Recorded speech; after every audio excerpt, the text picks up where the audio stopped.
These 5 books rewired my brain chemistry for better, or perhaps not.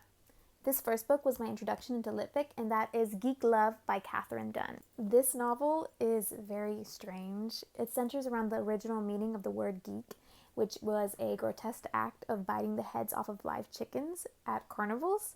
So it uses this theme to tell a story about a father who wants to create his own circus using his family. The next one has a special place in my heart, and that is 100 Years of Solitude by Gabriel Garcia Marquez. This book is so stunning.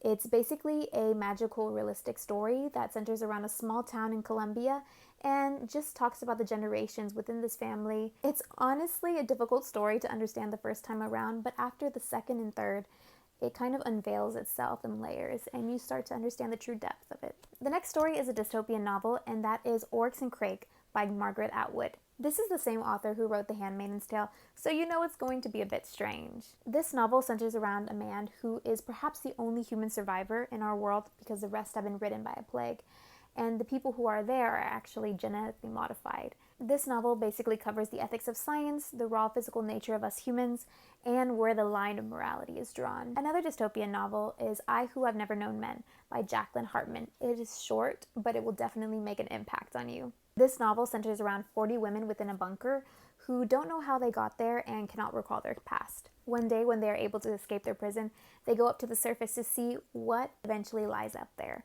You will honestly be left with more questions than answers after this story. This last book is a literary classic, and that is To Kill a Mockingbird by Harper Lee. The story covers a black man in the 1960s in Alabama who is falsely accused of a crime. It's a wonderfully written novel that basically covers racial injustice, loss of innocence, prejudice, and honestly, the ugly aspects of our world. If you have not read this already because it was not recommended in high school, definitely read this book. Would you read any of these 5 books?